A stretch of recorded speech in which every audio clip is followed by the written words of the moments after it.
갑자기 좀 추워지는데 저기 감기들 안 걸리는지 모르겠네. 오늘 이제 하고 다음 주면 마칠 수 있을 것 같아요, 여러분. 좋죠? 네, 다음 주면 마칠 수 있을 것 같고, 그 다음 주는 이렇게 그건 아닌데 뭐라 그러지? 자발적으로 여러분 나오셔서 기도하는 시간 가졌으면 좋겠어요. 그 플러스 아트 시작하는 주이기도 하거든요. 11월 8일쯤 될 것 같은데 플러스 아트 시작 전 기도회도 하고. 아닌가? 맞죠? 네, 맞는 걸로 알고 있어요. 그러니까 아무튼 여러분, 네, 그렇게 아시고 다음 주 마지막이니까 지금 안 나오는 사람들 이렇게 잘 얘기해서 다음 주 마지막에 꼭 마무리 잘 할 수 있도록. 예, 제가 매번 해보지만 그래도 많이 남았어요, 이번에. 예. 네. 네, 우리 찬양하고 시작합시다. 도마.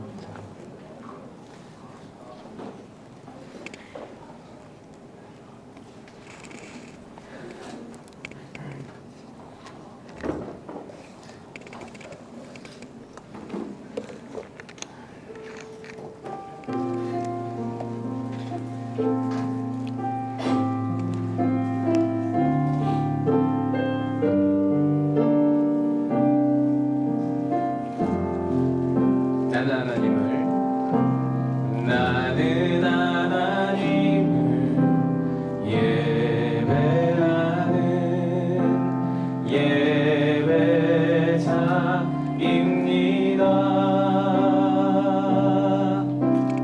내가 서 있는 곳 어디서나 하나님을 예배합니다. 내 영혼 거룩한 은혜를 향하여 내 마음 완전한 하나님 향하여 이곳에서 바로 이 시간 하나님을 예배합니다.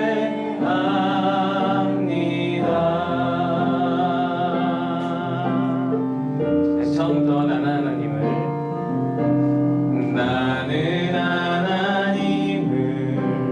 예배하는 예배자입니다.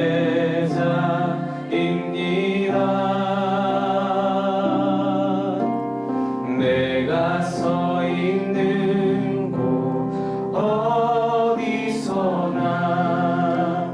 하나님을 예배합니다. 내 영혼 거룩한 은혜를 향하여 내 마음 완전한 하나님 향하여 이곳에서 바로 이 시간 하나님을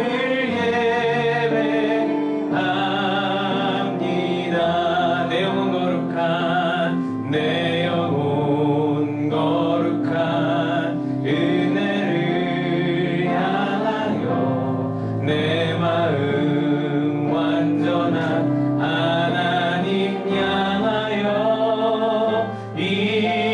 이곳에서 바로 이 시간 하나님을 예배합니다. 우리 함께 기도할 때 하나님, 제가 리더이기 전에, 영혼을 맡은 자이기 전에 하나님 앞에 진정한 예배자 되게 하여 주시옵소서. 구원의 감격을 누리며 그 감격을 나의 삶에서 예배로, 나의 또한 예배의 자리에서 처소에서 하나님 앞에 온전한 예배로 하나님 앞에 올릴 수 있는, 감사를 표현할 수 있는 하나님께 영광 돌릴 수 있는 그런 하나님의 사람, 그런 하나님의 예배자 우리가 다 되게 하여 주시옵소서. 함께 기도하며 나아가겠습니다. 주님, 이 시간에도 우리가 예배하게 하여 주시옵소서. 주님, 하나님 앞에 하나님 온전히 오늘 홀로 서서 하나님 앞에 홀로 서서 오늘도 아버지 앞에 예배할 수 있는 예배자 되게 하여 주시옵소서. 나의 삶에서, 나의 모든 예배 자리에서, 하나님 나의 모든 처소에서 주님을 예배하며 살아갈 수 있는 하나님 내가 되기를 원합니다. 하나님, 주님을 온전히 예배할 때에, 주님 앞에 온전한 예배자가 될 때에 주님 기뻐 받으시는 나의 삶이 되며, 하나님 나로 인해서 주님의 은혜가, 주님의 영광이, 하나님 주님의 놀라우신 복음의 은혜가 나로 인해서 하나님 퍼져가리, 선포되리, 하나님 많은 영혼들에게 심겨지리. 주님 기대함을 가지고 아버지 앞에 예배하며 예배자로 살아가게 하여 주시옵소서. 우리를 붙드시고 인도하시는 하나님 의지합니다. 오늘 이 시간 임하사 주 앞에 예배하게 하소서. 오늘 주님 앞에 나온 우리 무리들, 우리 하나님 아버지 앞에 리더를 소망하며 나아가는 하나님의 귀한 권속들, 오늘부터 예배하기를 원합니다. 오늘 이 자리에서 앉아서 주님을 예배하기를 원합니다. 하나님 이곳에 와 계시니, 하나님 이곳에 계시는 거룩한 존전이시니, 하나님 우리가 주님 앞에 예배하며 하나님을 경배하며 주님 바라보며 나아갈 수 있는 이 시간 되기를 소망합니다. 주여, 우리로 예배자 되게 하여 주시옵소서. 성령님, 연약한 우리 육신을 도와 주시옵소서. 하나님께 부탁드리며 예수님의 이름으로 간절히 기도하옵나이다. 아멘.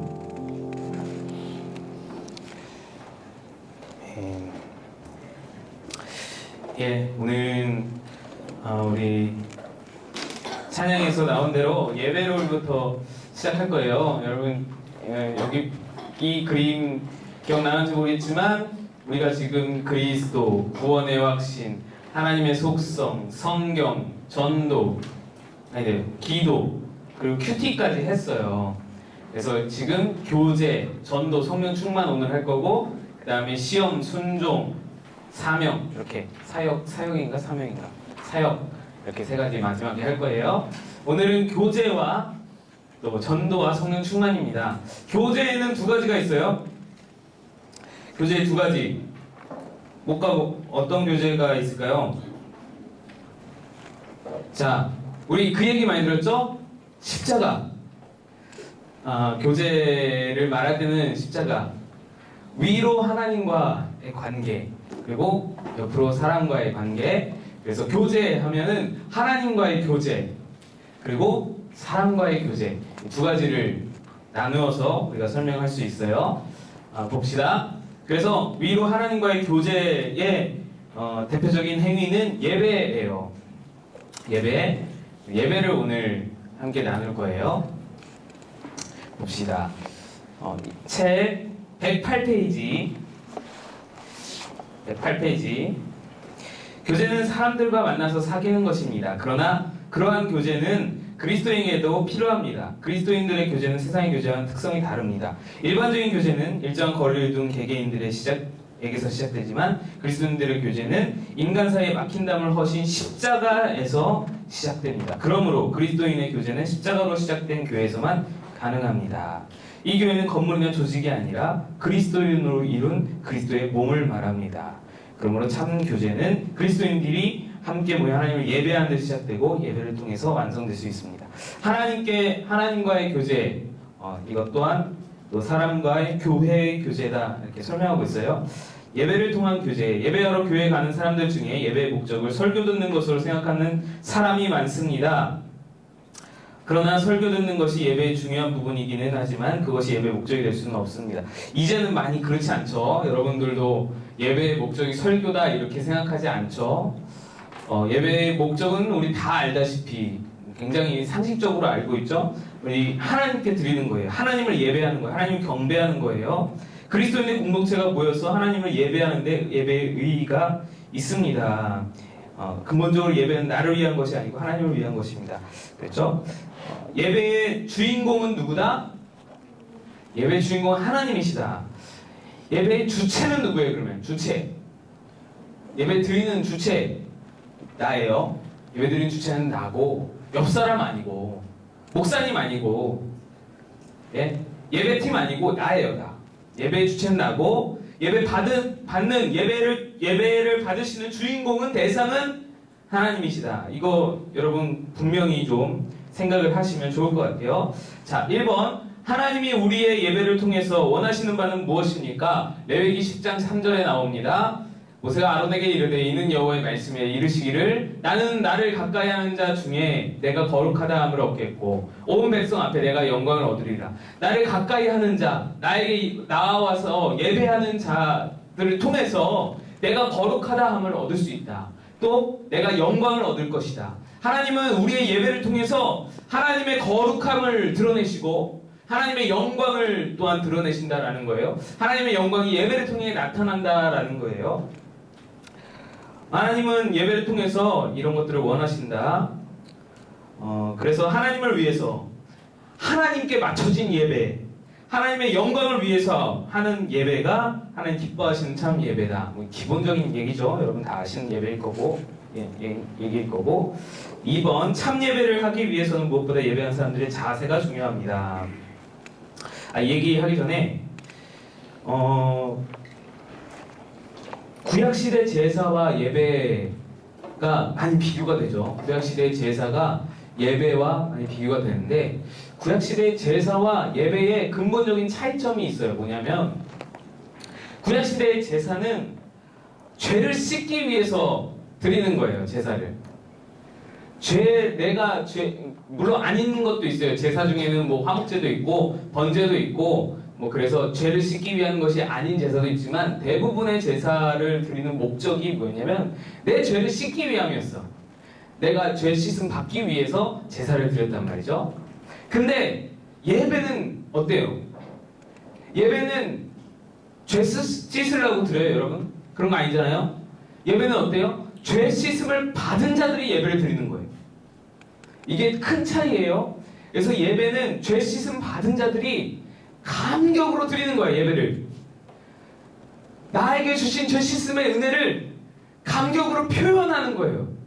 감사로 반응하는 거예요. 응답하는 거예요. 이게 예배예요. 제사와 예배의 차이이고 기독교의 예배와 우상 숭배와 다른 점, 차이점. 이것도 제사와 약간 마찬가지인데 뭐냐면 우상 숭배는 인간 중심적이죠. 나 중심적이에요. 모든 행위가, 모든 제의가, 모든 그 예전적인 행위들이 다 드리는 주체를 위해서 드려요. 내 복을 위해서, 내가 복 받기 위해서 제의 행사, 뭐 제사를 드리고 예배를 하고 기도를 하고 그러잖아요. 뭐라 그러죠? 이 절하는 거 뭐라 그래? 2000번째는 우리 기독교에 있는 거고 뭐라 그러죠? 108번? 108배? 3000배? 300 뭐라 그래? 몇 번 하는 거예요 그거? 아무튼 그 몇 번 절하는 거 그런 것도 다 자신을 위해서예요. 자신의 수양을 위해서, 자기 자신을 위해서. 그래서 나를 위한 어떤 종교를 얻고 싶다 하면은 잘못 찾아왔어요. 빨리 개종을 해야 돼요. 하나님께 드리는 예배는 하나님을 위해서예요. 물론 하나님이 내게 은혜를 주시지만 그거는 우리가 관여할 바가 아니고 우리가 생각할 부분은 하나님께 드리는 거예요. 하나님이 주인공이에요. 하나님께 드리는 예배다. 그래서 그게 우상 숭배와의 차이이고 제사의 차이이고 그렇습니다. 자, 2번 참 예배를 드리는 우리의 자세. 요한복음 4장 20절 정말 유명한 말씀이죠. 하나님은 영이시니 예배한 자가 영과 진리로 예배할지니라. 우리 박지연 전도사님이 자주 말씀하시고 이번 주일에도 아마 제가 말씀한 걸로 기억해요. 이 말씀을 같이 나눴었는데 여기 말씀에 나오면 이제 사마리아 우물가의 여인을 예수님이 만나는 장면이에요. 그래서 우물가의 여인이 물어봐요. 자기의 굉장한 치부가 드러날 것 같아서 다른 얘기를 막 이렇게 하는 중에 예수님께 이렇게 당신 그 유대인들은 이 산에서 예루살렘에서 예배한다고 하는데 어디서 예배하는 게 모르냐 뭐 이런 얘기 하다가 예수님이 장소는 중요하지 않다. 그러면서 예배할 때가 온다. 그러면서 하시는 말씀이 뭐예요? 여기도 아니고 저기도 아니고 너희가 예배할 때가 오니 곧 뭐라 그래요? 곧 이때라 그러세요. 이때라. 지금이다 그 말이에요. 장소도 중요하지 않아요. 시간도 중요해 안 중요해요? 시간도 중요한 게 아니야. 지금 드려라 그러래요.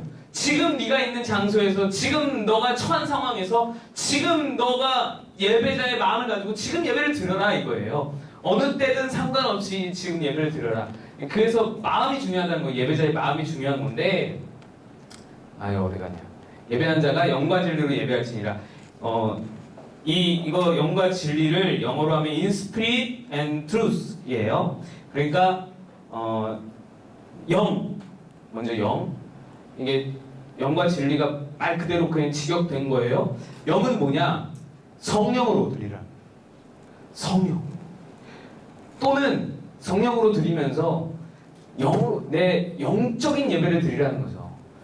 아무 의미 없이 뜻 없이 그냥 입만 뻥끗하는 육신만 예배에 참여하는 그런 예배가 아니라 내 영이 하나님께 예배 드리도록 해라 그거죠. 그래서 성령으로 예배하면 그렇게 되는 거예요. 성령으로 내 영이 하나님께 예배 드리도록 해라. 그게 영으로 예배 드리라는 거고 진리는 뭐예요? 진리.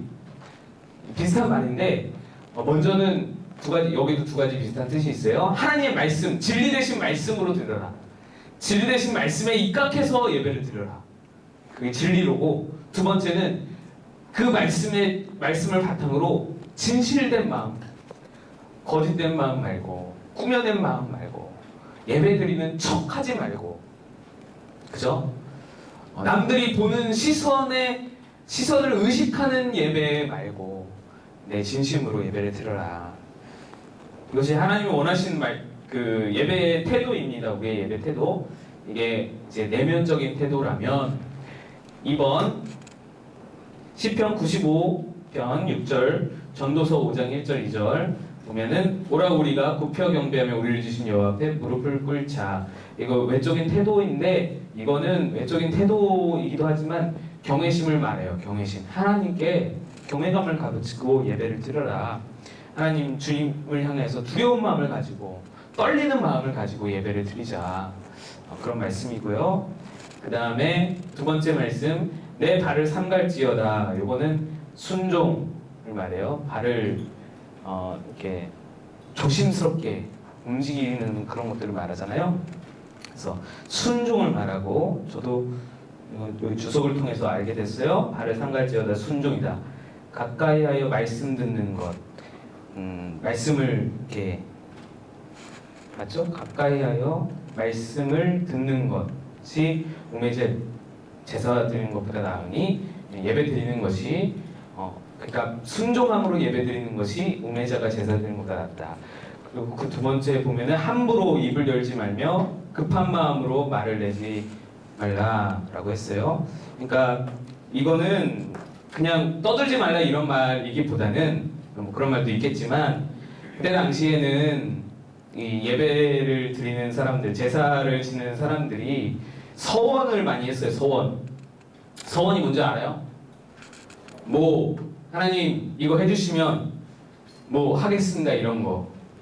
하나님 저 이번에 뭐 합격해주시면 저 이번에 중간고사 성적 정말 잘 나오게 해주시면 제가 목사님께 구두 한 켤레 사드리겠습니다. 뭐 이런 거.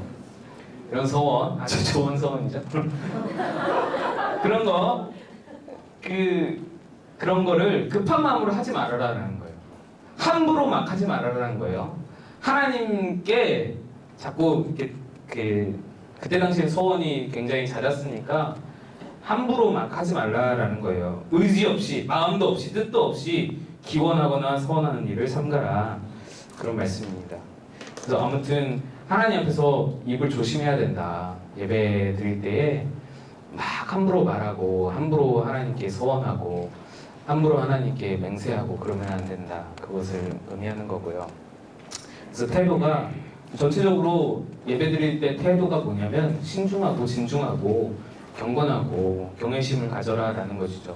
너무 가벼운 마음으로 예배드리는 것. 물론 예수님의 보혈로 우리가 자유롭게 예배드릴 수 있지만 마음 자체가 막 가볍고 들뜨고 이런 것들은 바람직하지 않다. 하나님 앞에 예배드린다라는 마음가짐을 늘 가져야 된다. 그것이고요. 3번 예배에 필요한 요소, 예배에 어떤 요소가 필요한지 간단하게 보면은 사도행전 2장 42절 말씀을 통해 봅시다. 저희가 사도의 가르침을 받아 설교죠. 가르침 받는 거 설교. 서로 교제하며 떡을 떼며 기도하기를 힘쓰니라. 자, 여기서 가르침을 받는 거는 설교고 말씀 가르침이죠. 교제는 셀모임이에요. 셀모임. 여러분 그래서 셀모임도 우리 예배예요. 예배에 포함되는 거예요. 셀모임을 너무 소홀히 여기면 안 돼요. 리더들 고개를 격하게 끄덕이죠. 우리 리더들이.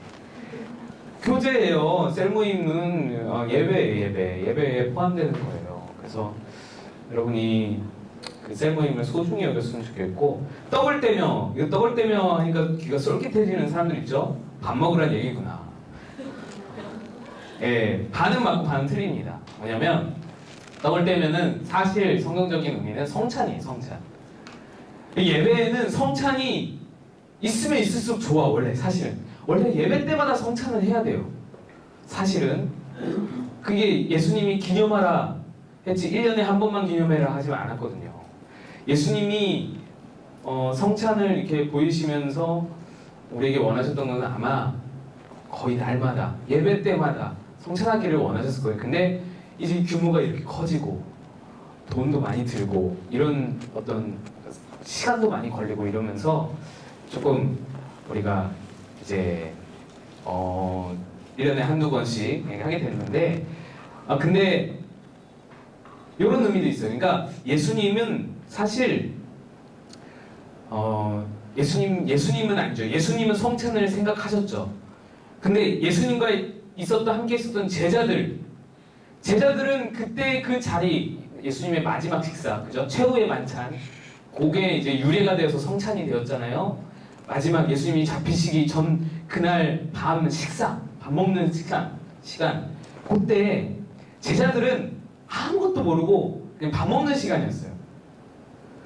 저녁 식사 시간이었어요. 그래서 거기서 떡이라고 표현하는 빵이었어요. 빵을 떼고 포도주를 마시고 이게 그들의 일반적인 식사였어요. 식사. 우리로 말하자면 밥 먹으면서 된장국 마시는 그 풍경이란 말이죠. 그러니까 그들에게 그냥 일반적인 식사였는데 이게 성찬으로 이제 유래되어서 온 거죠. 기념하면서. 그래서 어떤 사람들은 그래요.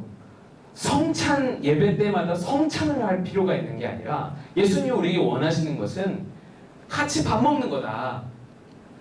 교인들끼리 같이 밥 먹는 걸 원하시는 거다. 그런 의미를, 그러니까 예수님이 그때 우리에게 기념하라 하시는 의미를 그렇게 해석하는 사람도 있어요. 저는 뭐 그렇게 크게 동의는 안 하는데 그런 사람도 있다는 거예요. 근데 맞을 수도 있다는 거예요. 그죠? 예수님이 의미하신 게 두 가지가 일 수도 있고 다일 수도 있고 그러니까 여러분 그것들을 생각해서 하시면 돼요. 그래서 예전에는 애찬식도 있었죠. 애찬식. 초대교회에 애찬식도 있었어요. 성찬을 하기가 번거로우니까 애찬식, 예수님의 최후의 만찬을 그리면서 각 사람이 먹을 걸 가지고 오는 거야. 교회에 가지고 와요. 그래서 그거를 나눠 먹는 거예요. 근데 그때 당시 빈부격차가 너무 심해서, 그리고 빈부격차가 심하면 지금은 음식이 별로 티가 안 나지만 그때 당시엔 티가 너무 많이 났어요. 그래서 가난한 사람들은 자기 음식을 꺼낼 수가 없는 거예요. 그리고 부유한 사람들이 먼저 와서 가난한 사람들과 섞이기 싫어서 그들의 음식이나 또 우리의 음식을 그들에게 주는 거나 그게 다 싫어서 먼저 와서 먼저 자기들끼리 애찬식을 하고 배부른 상태에서 가난한 사람들이 와서 애찬식하고 뭐 그런 여러 가지 논쟁이, 이렇게 논란이 이제 저기 고린도서에 나와요. 바울이 그런 것들을 보고 그걸 폐지시켜 버렸어요. 애찬식 하지 마라. 그래서 성찬의 이 떡을 떼면 의미는 성찬과 공동 식사 두 가지 의미가 있다. 그걸 여러분 아시면 되겠고요. 그래서 예배에는 다 들어가면 좋죠. 그러니까 설교, 그리고 셀 모임 교제, 그리고 성찬, 그리고 공동 식사, 함께 식사하는 식사, 그리고 기도, 이게 다 들어가면 좋다, 예배에. 자, 기타 요소 두 번째, 12외에 예배에 포함되어야 할 것을 생각해 보십시오. 보면 역대상 16장 29절에 예물을 가지고 그 앞에 들어갈지어다. 예물. 여러분, 예물은 마음이에요. 예물은 우리 청년부가 헌금이 약해요. 저도 이야기하기 싫은데 헌금이 약해요. 이렇게 오해하는 사람들이 실제로 있어요. 헌금을 많이 내면 목사님이 많이 가져간다 라고 오해를 하시는 분들이 있어요. 근데 그렇지 않아요. 그래서 그런 오해들이 생길까봐 이제 저도 헌금 얘기를 잘 못하고, 담임 목사님이 또 특히 헌금 얘기하는 걸 너무 싫어하셔서 안 하는데, 여러분이 헌금 많이 낸다고 내 수당이 뭐 올라가고 뭐 수가가 올라가고 뭐 인센티브 받고 막 그런 거 아니고, 그런 오해가 실제로 있어요. 그런 거 아니고, 헌금은 하나님을 향한 내 마음이라고 생각을 해요. 강요하는 거 아니고 여러분한테 하나님과 나와의 1대1의 관계에서 마음을 드릴 수 있어야 된다. 여러분 여기서 부모님께 용돈 드리는 사람 있을 거야. 없나? 아직 없나? 부모님께 용돈 드리는 사람, 직장 다니는 사람 중에서 있을지도 모르겠어요. 뭐 10만 원이라도 5만 원이라도 부모님께 용돈 드리면 작은 돈이죠. 부모님 입장에서 그 얼마나 작은 돈이야. 자식한테 투자한 돈에 비하면 아무것도 아닌 돈이에요. 근데 부모님이 느끼기에 그 돈이 어때요? 어떻게 느껴져요? 자녀의 얘가 나한테 이제 조금씩 갚는구나 뭐 이렇게 받아들여요? 이거 가지고는 한참 남았는데 그래 이거라도 받아 먹어야지 뭐 이렇게 받아들이세요? 아니잖아. 부모님이 받을 때 자녀의 마음이 전달되는 거예요. 고맙다. 우리 아들이, 우리 딸이 이만큼 컸구나. 이 마음이 전달되는 거잖아요. 그 작은 물질이지만 3만 원이라도 5만 원이라도 그 물질이 마음을 담고 전해지는 거거든요. 하나님께도 마찬가지예요. 나 하나님 좋아해요. 하나님 사랑해요. 입으로만 그냥 막 방방 떠서 얘기하는 것보다 물질을 드릴 때 물질에는 마음이 담기는 거예요. 네 물질이 있는 곳에 네 마음이 있다, 예수님 말씀하셨거든요. 예. 통작 영수증, 김생민의 영수증 보면 나오잖아. 이 사람 마음이 어디가 있는가가 통장 내역에 쫙 나오는 거예요. 그 영수증 내용에 쫙 나오는 거예요. 그거거든. 내 마음이 어디가 있느냐. 하나님께 드리는 예물에는 마음이 들어간다. 그래서 여러분들은 문제 없어요. 여러분들은 헌금 생활 잘하겠지. 여러분의 그러니까 동반자들, 세런들에게는 말씀해줘야 돼요. 이 부분을. 예물에는 마음이 담기는 거다. 하나님께 예물을 드리는 거는 너의 마음을 드리는 거다. 표현해라. 하나님께 마음 표현해라. 이렇게 말을 해. 액수가 크고 적음이 문제가 아니라 마음을 드릴 수 있어야 된다.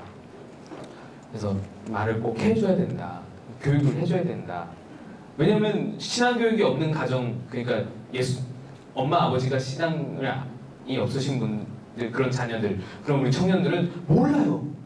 헌금을 내야 되는지, 예배 시간 헌금을 가져야 되는지 모른다고. 우리가 가르쳐줘야 된다. 근데 목사가 말하기가 여러 가지 애매한 상황이 있어서 여러분들이 가르쳐주면 좋겠다. 자, 그 다음에 예물, 그 다음에 찬양하라라는 거고요. 하나님께 손바닥 치고 즐거운 소리로 하나님께 외칠지어다. 손바닥 치고, 그때는 뭐 도구가 없고 악기가 없으면 손바닥밖에 없으면 손바닥 치라고 하는 거지만, 하나님께 온 악기를 다해서, 온 도구를 다 사용해서, 할 수 있는 거 다 사용해서 하나님께 찬양하라. 예.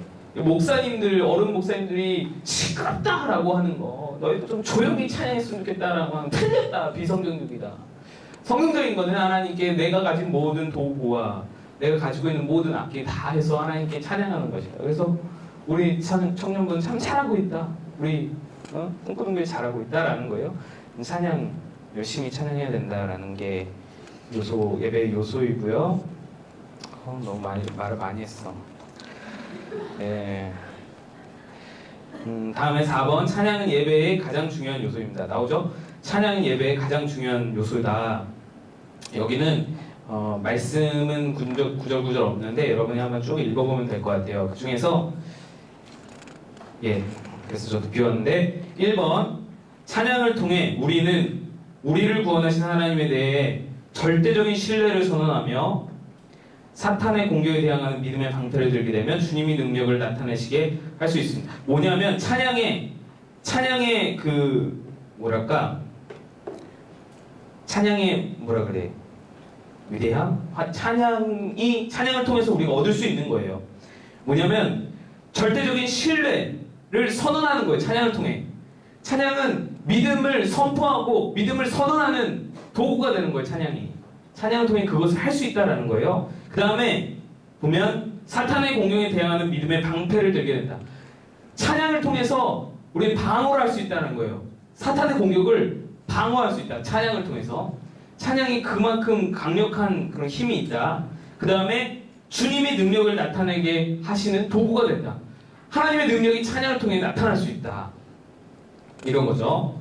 그래서 여러분들 나중에 이제 어른이 돼서 부모님이 언젠가는 그런 날이 오잖아요. 아프셔서 병원에 입원하시고 또 장례를 치르게 되고 그럴 때는 꼭 찬양을 틀어놓으세요. 이 병실에 찬양을 틀어놓으시고 장례식장에 이제 찬양을 꼭 틀어놓으세요. 이게 굉장한 힘이 되고 여러분도 그 찬양 가운데 함께 거해야겠지만 찬양을 틀어놓는 것만으로도 굉장한 힘이 됩니다. 그래서 찬양 자체에 능력이 있다. 사탄의 공격에 방패가 되고 주님의 능력을 발할 수 있는 통로가 된다. 그리고 내 믿음을 선포할 수 있는 그런 도구가 된다. 찬양이. 그리고 두 번째, 찬양은 우리 삶 가운데 성령을 자유롭게 합니다.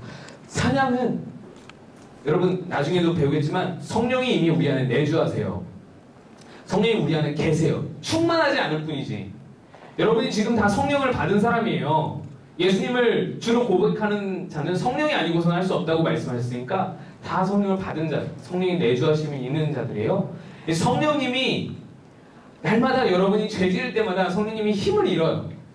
왜냐하면 육체의 소욕은 성령을 거스르고 성령의 소욕은 육체를 거스른다고 말씀하기 때문에 여러분의 육체의 소욕을 부릴 때마다 입에 거친 말을 담을 때마다 마음의 욕심을 쌓을 때마다 성령이 힘을 잃어요. 근데 찬양을 하면 성령님께서 힘을 얻으신다라는 거예요. 내 마음을 점차 약간 이런 식으로 표현은 되겠지 모르겠지만 성령과 육체의 소욕, 성령과 사탄, 성령과 내 본성 이렇게 두 진영이 있는데 내가 찬양을 하고 내가 예배를 드리고 내가 말씀을 듣고 또 큐티를 하고 하나님을 신뢰하고 기도를 하고 할 때마다 성령님의 힘이 점점 세져서 내 마음을 점점 차지하고 나를 점점 다스리고 그런 어떤 그 큰 진영을 이루게 되는데 내가 범죄할 때마다 내가 욕심 부릴 때마다 그럴 때마다 점점 힘을 잃고 그러니까 성령이 내 안에 계시긴 계신데 성령님께 힘을 드릴 수 있는 그런 게 필요하다. 찬양이 성령님께 힘을 드린다. 성령을 자유롭게 한다. 3번 찬양은 모든 진실한 그리스도인들의 연합에 크게 기여한다. 우리를 하나 되게 한다라는 거예요. 성령 찬양이 찬양은 우리 마음을 주님께 고정하는데 우리의 귀를 주님의 말씀에 집중하는데 그의 사랑이 우리 마음에 부어지기 위하여 준비하는 데 도움이 됩니다. 그래서 예전에는 설교 전에 무조건 찬양을 했어요. 그게 지금 예배 찬양으로 발전이 된 거예요. 예전에 빌리 그레이엄 목사님 같은 분들은 찬양 잘하는 찬양 사역자를 늘 데리고 다녔어요. 목사님 설교 전에 늘 찬양 한 곡을 솔로로 이렇게 하게 했어요. 그런 유래에서 지금 예배 찬양이 시작이 된 거예요. 그래서 설교를 예배에 집중하는데 말씀을 듣게 집중하는 데에 찬양이 굉장히 큰 역할을 한다. 하나님 나라를 5번 하나님 나라를 미리 바꾸게 된다. 찬양을 통해. 그 다음에 예배를 넘어가서 이제 성도 간의 교제예요. 성도 간의 교제에서 가장 필요한 거는 지체의식이다. 로마서 12장 5절 이와 같이 우리 많은 사람이 그리스도 안에서 한 몸이 되어 서로 지체가 되었다. 지체의식이 있어야 된다. 모든 그리스도인들은 서로 지체가 됩니다. 바울은 사람의 몸에 비유하여 이 점을 설명했습니다. 고린도전서 12장 14에서 26절을 읽어보십시오. 그리고 이 말씀의 결론을 요약해 보십시오. 이거예요. 제가 중요한 부분만 읽어볼게요. 이 말씀의 요점은 뭐냐면, 일단 모든 성도는 한 지체이다.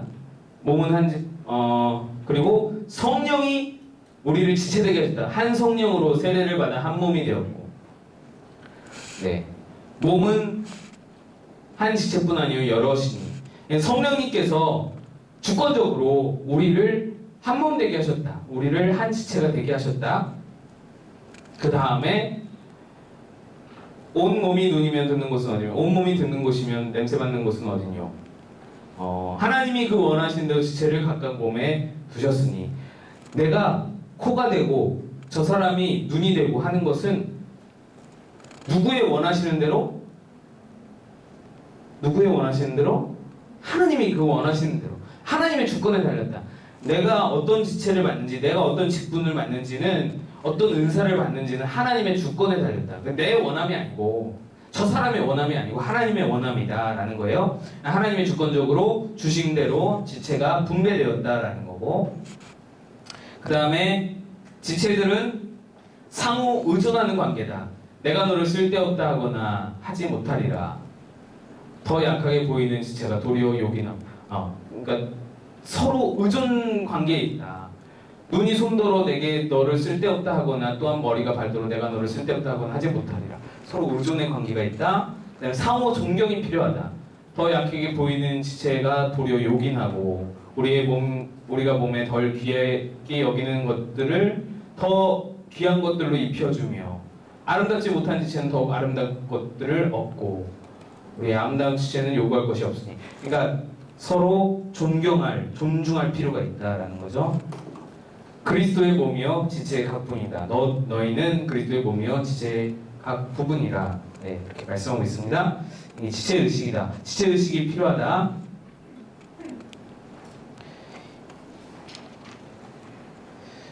따로따로, 112페이지 한번 보겠습니다. 따로따로 있던 지체들이 모여서 몸을 이루는 것이 아닙니다. 원래 몸은 지체들로 구성되어 존재합니다. 마찬가지로 개개인으로 있던 그리스도인이 모여서 그리스도의 몸인 교회를 이루는 것이 아니라, 개개인이 그리스도인이 될 때 이미 그리스도의 몸의 지체로서 교회를 이루는 것입니다. 그리스도의 몸은 보이지 않는 모든 그리스도인들을 말하기도 하지만, 성경은 많은 부분에서 그리스도의 몸을 구체적으로 지역 교회들에 초점을 맞추어 설명합니다. 그러므로 그리스도인들은 일정한 지역 교회에 소속하여 참여해야 합니다. 그리고 지체로서 맡은 일들을 즐겨 감당해야 합니다. 다음에 주 안에서 하나 되어야 합니다. 2번 114페이지요. 에베소서 4장 4절, 몸이 하나요 성령도 한 분이시니 이와 같이 너희가 부르심의 한 소망 안에서 부르심을 받았느니라. 그 다음 중요합니다. 마귀의 괴계의 목표는 그리스도인들의 연합을 파괴하는 것이다. 마귀는 분열을 원해요. 나뉘는 것을 원해요. 마귀는 혼동과 무분별과 잘못된 교리의 권위자입니다. 우리는 마귀의 계계를 막을 수 있는 힘을 성경에서 발견할 수 있습니다. 그리스도 안에서 한 마음을 품을 때 그런 힘을 얻게 됩니다. 요한복음 17장을 보면 예수님은 제자들이 연합하여 하나 되게 해달라고 아버지께 간구하셨습니다. 거룩하신 아버지여, 내게 주신 아버지의 이름으로 그들을 보존하사 우리와 같이 그들도 하나가 되게 하옵소서. 하나님께서, 예수님께서 성부, 성자, 성령의 하나된 같이 저들도 우리와 같이 하나 되게 하소서라고 기도를 하고 계세요. 근데 이때 기도의 내용이 보면 마귀의 괴계로부터 하나님 지켜달라는 그런 어떤 내용인데, 그 중에서 가장 중요한 내용이 바로 하나됨이다. 마귀의 분열의 영, 우리를 분열케 하는 그 목표, 마귀의 목표로부터 우리가 방어하는 길은 역으로 하나됨이다. 끈기 있게, 끈끈하게 하나로 뭉쳐야 된다는 것이죠. 그 밑으로 다 같은 말씀이고요. 네, 주 안에서 하나 되어야 한다. 성도 간의 교제 가운데. 다음에 3번 다양성을 이해해야 합니다. 우리 각 사람에게 그리스도의 선물의 분량대로 은혜를 주셨네. 에베소 4장 7절. 은사가 다르다라는 거예요. 1번 은사가 다릅니다. 우리 다양성을 이해해야 합니다. 그 중에 은사가 다르다라는 거예요. 은사가 다르고 믿음의 정도가 다르고 인간적인 배경이 다르다라고 나와 있어요. 아까 말씀드렸다시피 은사의 차이는 하나님의 주권이에요. 내가 예언의 은사를 받고 싶다고 해서 예언의 은사를 받는 게 아니고 하나님이 주셔서 받는 거예요. 방언의 은사를 내가 받고 싶어서 받는 게 아니고 하나님이 주셔서 받는 거예요. 은사의 차이는 하나님의 주권에 있다.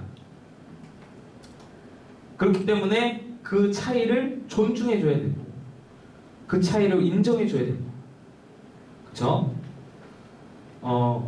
어떤 사람은 앞에 나와서 찬양하는 은사를 받았고 어떤 사람은 뒤에서 청소하는 은사를 받았어요. 어떤 사람은 앞에 나와서 저처럼 마이크를 잡는 은사를 받았고 어떤 사람은 뒤에서 묵묵히 또는 전도지 들고 나가서 전도하는 은사를 받은 거예요. 뭐가 귀하고 뭐가 덜 귀하고가 아니라는 거예요. 교회는 이 모든 게 하나로 엮어져서 한 지체를 이룬다는 거죠. 그래서 은사의 차이를 이해하고 존중해줘야 된다. 존경해야 된다라는 것이죠. 이런 114페이지 마지막 줄 보면 이런 다양한 은사를 주신 것은 서로 비교하고 비판하기 위함이 아니라 서로 협력해서 그리스도의 몸을 이루기 위함이다. 그래서 여러분 교회 안에 부속끼리 싸우는 것처럼 정말 그 예수님 앞에서 그 어리석은 행동이 없는 거예요. 너 잘났다 나 잘났다 싸울 필요가 없는 거야. 우리 그리스도의 한 몸이고 그리스도의 한 목적을 이루기 위해서 존재하는 부서인데 싸우지 않아요. 그렇죠? 우리는 그렇지 않아요. 우리는 그렇지 않은데 이제 나중에 여러분이 장년부 가면은 그런 일이 굉장히 많다. 그런 일들 있을 때 여러분들은 믿음을 지키고 하나됨을 늘 기억하시기 바랍니다. 다음에 믿음의 정도가 다르다. 믿음의 차이를 인정해야 돼요. 믿음의 차이를 인정하고 믿음이 차이가 나면 누가 양보해야 될까? 믿음이 당연히 좋은 사람이 믿음의 어린 자를 이렇게 잘 돌봐야겠죠. 로마서 14장 1절 116페이지 두 번째 줄에 믿음이 연약한 자를 너희가 받되 그의 의견을 비판하지 말라. 비판도 하지 말래. 믿음이 연약한 자를 그대로 받아주라는 거예요. 이 로마서에 나오는 말씀이 로마서 14장 3절 먹는 자는 먹지 않는 자를 업신여기지 말고 먹지 않는 자는 먹는 자를 비판하지 말라. 이는 하나님이 그를 받으셨습니다. 이건 뭐냐면 그 유대인들이 먹지 못할 부정한 음식이 얼마나 많아요. 그죠? 돼지 못 먹어요. 되새김질을 하고 굽이 갈라져야만 먹을 수 있어요. 그죠? 닭 같은 거 못 먹어요. 뭐 돼지 못 먹고 닭은 먹나? 소만 먹어. 소는 먹을 수 있어요. 근데 그런 어떤 수많은 그 부정한 음식들이 막 있는데 이 헬라계 그리스도인들 이때 당시 로마 교회에 유대계 그리스도인들이 있고 헬라계 그리스도인이 있을 거 아니에요. 그냥 이방인이었다가 그리스도인이 된 사람들 유대교는 모르고 그런 사람들이 들어와서는 예전처럼 그냥 먹는 거예요. 돼지고기 먹고 뭐 아무거나 잡아서 먹고 그러는데 이 사람들이 막 정죄하는 거야. 그거 먹으면 안 된다. 그 바울이 이런 말을 하는 거예요. 먹는 자는 먹지 않는 자를 업신여기지 말고 아이고 아직도 저렇게 구닥다리 구태의는 저렇게 꽉 막혀가지고 저러고 산다 그러지 말고 또 먹지 않는 자는 먹는 자를 비판하지 말고 둘 다 하나님이 그 뜻대로 그들을 받으셨다. 정죄하지 말아라 라는 것이죠. 성숙한 그리스도인이라면 그리스도 안에서 믿음이 강하지 못한 형제의 반응에 민감해야 할 것입니다. 믿음이 약한 자를 항상 눈여겨보고 그들의 반응에 여러분 귀 기울여야 된다. 주의해야 된다. 그런 형제가 실족하거나 죄에 빠지지 않도록 행동을 조심해야 합니다. 실제로 믿음이 연약한 자들이 교회에 상처받고 떠나는 그리스도인들이 너무나 굉장히 많잖아요. 여러분 주변에도 너무나 많은 거예요. 학교 친구들 중에도 나 예전에 교회 다녔어. 나 뭐 회장이었어. 근데 상처받고 나왔어. 이런 분들 너무 많아요. 특히 목사들한테 상처받은 사람들 너무 많아요. 이건 제가 뭐 말할 자격이 없지만 그런 것들에 대해서 우리가 주의해야 된다. 예, 민감해야 된다. 그래서 믿음이 연약한 자들을 늘 주의 깊게 바라봐야 됩니다. 3. 인간적인 배경이 다르다. 그리스도의 몸인 교회 안에 편견과 편애와 차별이 있다면 그것은 하나님의 법을 어긴 것이고 교회의 기능을 파괴하는 것입니다. 우리는 모두 하나님의 하나입니다. 부유한 사람이나 가난한 사람이나 젊은 사람이나 늙은 사람이나 남자나 여자나 모두 그리스도 안에 하나며 그리스도 안에는 지방색이란 있을 수 없습니다. 만일 외모로 사람을 취하면 그리스도의 몸의 일치와 조화와 하나됨을 파괴하는 것입니다. 당연한 말씀이죠. 네. 다음 4번 서로 사랑해야 합니다. 요한 1서 요거 서원 좀 읽어봅시다. 4번 서로 사랑해야 합니다. 새 계명을 너에게 주노니 서로 사랑하라. 내가 너희를 사랑한 것 같이 너희도 서로 사랑하라. 요한복음 13장 34절. 이 권고의 말씀은 교회의 기능을 설명하는 비슷한 논리를 또 하나 소개합니다. 가족이라는 개념은 따뜻함과 관심과 성실함을 포함합니다. 형제 사랑은 가족 구성원 간의 사랑하는 사랑을 말합니다. 즉 교회 안에서 그리스도인들은 한 가족인 형제와 자매로서 서로 사랑해야 한다는 말입니다. 참사랑은 말보다 1번 참사랑은 말보다는 무엇으로 나타내야 합니까? 요한 1서 3장 18절. 말과 혀로만 사랑하지 말고 오직 행과 진실함으로 하자. 말과 혀로만 사랑은 세상의 어떤 사람들도 다 할 수 있는 거고, 자녀들아 말과 혀로만 하지 말고 행함과 진실함으로 하자. 예, 서로 사랑을 행함과 진실함으로 하자라는 거죠. 2번 초대교회는 이거는 진짜 넘사벽이죠. 초대교회의 사랑 실천. 믿는 무리가 한 마음과 한 뜻이 되어 모든 물건을 서로 통용하고 재물을 조금이라도 제 것이라 하는 이가 하나도 없었더라. 내 물건, 내 모든 재산 다 함께 모아놓고 같이 통용하는 거예요. 내 아이폰, 내 옷, 내가 아끼는 스타킹, 내 아끼는 재킷 이런 거 다 같이 교회에 놔두고 다 같이 입는 거야. 같이 사용하는 거야. 이게 여러분 용납돼요? 말이 안 되죠? 초대교회는 이게 이렇게 했다라는 거예요. 이 정도로 서로 사랑했다라는 거죠.